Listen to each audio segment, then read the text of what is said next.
বিএনপির যে স্বপন তাদেরকে দ্রুততম সময়ের মধ্যে আইনের আওতায় নিয়ে আসতে হবে। আমরা আপনাদেরকে আহ্বান জানাবো, একটি সরকার গঠন হয়েছে 1 মাসও হয় নাই। আপনারা 16 বছর নির্যাতন সহ্য করেছেন। অনেকে 16 বছর বললো, আমরা সেটাকে 18 বছর বলি। আমরা 18 বছর ধরে নির্যাতন সহ্য করেছি। সেখানে প্রত্যেকটা ইনস্টিটিউশনকে ধ্বংস করে ফেলা হয়েছে। আমাদের এই ইনস্টিটিউশন গুলাকে আবার রিফাংশন করার জন্য আমাদের সময় লাগছে। আমরা এই অন্তর্বর্তীকালীন সরকারকে আমরা সহযোগিতা করব। বিভিন্ন সমিতির নামে বিভিন্ন গ্রুপিং করে টেন্ডারবাজ বিভিন্ন স্বার্থান্বেষী আমরা যেভাবে রাস্তা দখল করে অন্তর্বর্তীকালীন সরকারকে কাজে বিঘ্নিত করছি, সেটিকে আমরা ফেসিবাদের লিগেসি হিসেবে চিহ্নিত করছি। আমরা যেভাবে ফেসিস্ট সরকারকে দমন করার জন্য সবাই একসাথে হয়েছিলাম, আমরা ধ্বংসের সময় যেভাবে একসাথে হয়েছিলাম, ঠিক রাষ্ট্র পুনর্গঠনের সময় সবাই আমরা একসাথে থাকতে হবে। আপনাদেরকে সতর্ক করতে চাই, বিভাজনের রাজনীতির মধ্যে দিয়ে ফ্যাসিজমের উৎপত্তি হয়।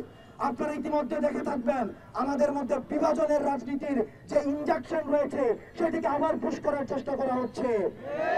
বিভিন্ন রাজনৈতিক পরিচয়, সমন্বয়, সহসমন্বয়ের পরিচয়, আমরা দেখেছি এই পরিচয়গুলোতে আমরা যারা কাজ করছি নিরলস ভাবে কাজ করে যাচ্ছি, কিন্তু আমরা দেখছি একটা সুবিধাভোগী গোষ্ঠী এই সমন্বয়ক এবং সহসমন্বয়ক পরিচয়ে বিভিন্ন জায়গায় চাঁদাবাজি করছে, তারা বিশেষ সুবিধা আদায় করছে।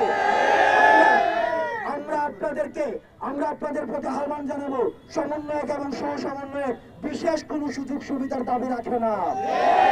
তারা সাধারণ শিক্ষার্থী, শুধুমাত্র স্ট্রিট ভয়েস হিসাবে অন্তর্বর্তীকালীন সরকারকে স্ট্রিট ভয়েস হিসাবে সহায়তা করার জন্য এবং ক্রিটিসাইজ করার জন্য, তারা যেন আবার ফ্যাসিজমের কোন ধরনের পুনর্বাসন না করতে পারে, চেক অ্যান্ড ব্যালেন্সের জন্য ছাত্র নাগরিক সবসময় মাঠে থাকবে। সবাইকে ধন্যবাদ। এবং আমাদের এই যে গণমাধ্যমের উপরে যে হামলাটি হয়েছে, এই ধরনের হামলা যদি আবার হয়, সেক্ষেত্রে গণমাধ্যমের কর্মী যারা আপনারা রয়েছেন, আমরা বৈষম্য বিরোধী ছাত্র আন্দোলন থেকে আপনাদেরকে প্রতিশ্রুতি দিচ্ছি, আমরা মত প্রকাশের স্বাধীনতায় বিশ্বাসী, গণমাধ্যমের স্বাধীনতায় বিশ্বাসী। যে কোনো কাজে, যে কোনো প্রয়োজনে বৈষম্য বিরোধী ছাত্র আন্দোলন আপনাদের পাশে থাকবে।